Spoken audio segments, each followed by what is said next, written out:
காதலர்களே, அதாவது ஏதோ ஒரு தனிநபர் மீது காதல் வருது மட்டும் காதல் கிடையாது.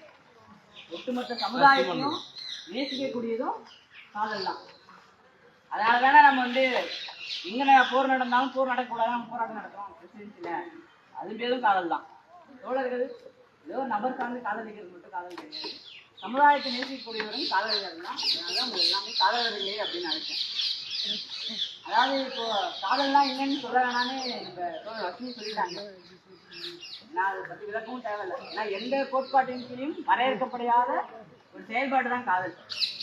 அதே மாதிரி காதல் புனிதம்னு சொல்லக்கூடாது. ஏன்னா புனிதம்னா என்னது? புனிதம் என்பது நேரடியான தீண்டாமை, மறைமுகமான அடிமைத்தனம். அதனால கோயில் புனிதமா இருக்கு, உண்மையா உள்ள போக வேண்டியதான் வெளில நிற்கிறான் தீண்டாமையில. புனிதம்னாலையும் காதல் புனிதம் தான் கிடையாது. பிடிச்ச வரைக்கும் இருக்கலாம், பிடிக்கலாம் இருக்கலாம். இது ஒரு மியூச்சுவல் அண்டர்ஸ்டாண்டிங் ரிலேஷன்ஷிப் தான் காதல். இது அதே மாதிரி காதல் இவங்களெல்லாம் பண்ணணும், இவங்களுக்கானதான் காதல்லாம் கிடையாது.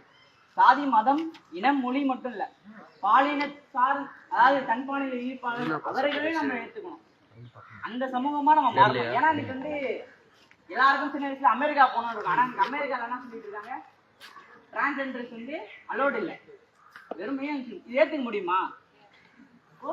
இதுக்கான ஒரு கொண்டாட்டம் தான் நம்ம இங்க கொண்டாடுறோம். அதாவது மற்ற கொண்டாட்டங்களை விட இன்னைக்கு இந்த காலகட்டத்துல இந்த கொண்டாட்டம் ரொம்ப அவசியமா இருக்கு. ஏன் அப்படின்னா இந்த காலகட்டத்துல ராணுவத்தினாலே நிறைய கொலைகள் நடந்திருக்கு, சாதி ஆணவத்தினாலே நிறைய கொலைகள் நடந்திருக்கு. இன்னைக்கு அமெரிக்காவோட லாப வெறிக்காக பாலஸ்தீன மக்கள் பல லட்சம் பேர் கொல்லப்பட்டிருக்காங்க. அதே மாதிரி இன்னைக்கு இந்தியாவில் தமிழ்நாட்டுல சாதிய ஆணவ படுகொலைக்கு எதிரான குற்றங்களும் நடந்துகிட்டே இருக்கு. இப்போ சாதியாலையும் ஆனா இதை தடுக்க முடியுமா தோழர்? இது எப்படி தோழர் அப்படின்னு கேட்கலாம். இது என்ன தீர்வு அப்படின்னு. தோழர்களே, அமெரிக்காவோட ஏகாதிபத்திய வெறிக்கும் சரி, தமிழ்நாட்டில் இருக்கிற சாதி வெறிக்கும் சரி, ஒட்டுமொத்த ஒடுக்குமுறைக்கும் எதிரான ஆயுதங்கள்லாம் அது காதலும் கம்யூனிசம் மட்டும்தான். இன்னைக்கு அது கொண்டுதான் இவங்களை எதிர்க்க வேண்டியது இருக்கு. இன்னைக்கு தமிழ்நாட்டில் மட்டும் என்ன ரேட் தெரியுமா? சாதி ஆணவ படுகொலைக்கு எதிரான குற்றங்கள் 400 குற்றங்கள் 5 ஆண்டுகள் நடந்திருக்கு. கொலைகள் 190க்கு மேல. ஆனா நம்ம என்ன பேசுறோம்? இங்க சமூக நிதின்னு பேசுறோம். இன்ப நிதி, உதயநிதி, தயாநிதி, கலாநிதி, எல்லா நிதியும் இருக்கு. சமூகத்துல சமூக நிதி தான் இல்லை. இப்போ நாம இதுக்கு எதிரான, சாதிவாதிகளுக்கு எதிரான, மதவாதிகளுக்கு எதிரான ஒரு கொண்டாட்டம் தான் நாம கொண்டாடுறோம். எஸ்எஃப்ஐ கொண்டாடுது. எஸ்எஃப்ஐயோட நோக்கம் என்ன? இன்னைக்கு கொண்டாடுறது மூலியமா எல்லாரும் கப்பல்ஸா இருக்காங்க, விஷ் பண்ணி வாழ்த்து சொல்றதா? கிடையாது தோழர். இது ஒரு இயக்கம். நம்மளோட கொண்டாட்டங்களும் ஒரு இயக்கம் தான், ஒரு அரசியல் தான்.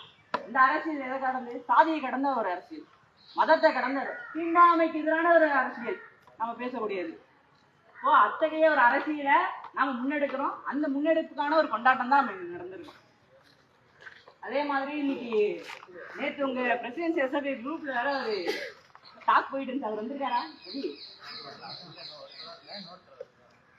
அவர் இது பேசும்போது சொன்னார் என்னன்னா, விமானத்தோட நான் கமிட்டட் ஆகி இப்போ நான் உங்கள்கிட்ட பேசியிருக்கேன், யாரும் அங்கே பேசலன்னா ஆன்லைனே இருக்கா?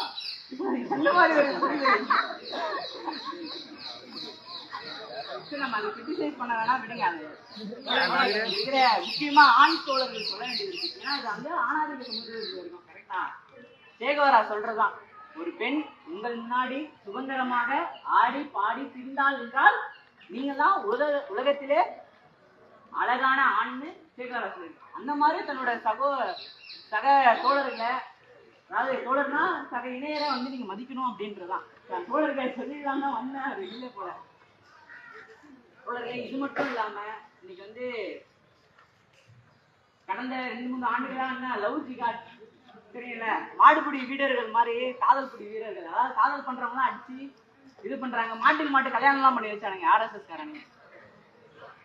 அதாவது தோழர்களே, ஒண்ணு தெரிஞ்சுக்கணுங்க, 2000 ஆண்டுகளா இந்த சாதி ரீதியான பிரச்சனைகள் இருக்கு. நீங்க சங்க இலக்கியத்துல எடுத்து பாருங்களேன். தலைவன் தலைவி லவ் பண்ற மேரேஜ், இந்த லவ் மேரேஜ் தான் இருக்கும் அதிகமா. அப்ப எப்ப இந்த சாதி வருது அப்படின்னா, சாதி பார்த்து கல்யாணம் பண்ணணும், சாதி வேற சாதி பொண்ணுங்களை கல்யாணம் பண்ணக்கூடாது அப்படின்றது எங்க வருதுன்னா, வர்ணாசிரம கோட்பாடுகள் என்னைக்கு வர ஆரம்பிச்சதோ அதுக்கப்புறம் தான் இதெல்லாம். அதுக்கப்புறம் பொண்ணுனா இப்படிதான் இருக்கணும். சொன்னா இவன் மட்டும் ஆன்லைன் கேட்டு போடுவான், ஆனா அந்த பொண்ணை மட்டும் ஆஃப்லைன் போயிட்டு வீட்டு வேலை பார்க்கணும். அவர் சொல்ல வர்றது தானே. இந்த கருத்துக்கள் எல்லாமே எங்கிருந்து வருதுன்னா வர்ணாசிரம கோட்பாடுகளை நம்ம வந்து ஏற்றுக்க ஆரம்பிச்ச காலகட்டத்தில் நாம ஏற்றுக்கல. அதுக்கு இன்னொரு பேர் சொல்லுவாங்கன்னா சனாதன தர்மம். சனாதன தர்மம்லாம் தான் அது அதர்மம். ஸோ தோழர்களே, இதுக்கு எதிரான கொண்டாட்டத்துக்கு நீங்க எல்லாம் வந்திருக்கிறது ரொம்ப பெரிய சந்தோஷம். நீங்க அடுத்த கட்ட தலைமுறைகளா இருக்கு. நாம என்ன பண்ணுவோம்னா காதலை வந்து இன்னும் விரிவடைந்து எடுத்துட்டு போகணும் அப்படின்னா நாம ஆதரிக்கணும். ஒரு டிரான்ஸ்ஜெண்டர்ஸ் வந்து லவ் பண்றாங்களா, அவங்களுக்கு நம்ம வாழ்த்து சொல்றது, அவங்கள நம்ம இன்னைக்கு அவர்கள் தான் விளிமனித மக்கள்.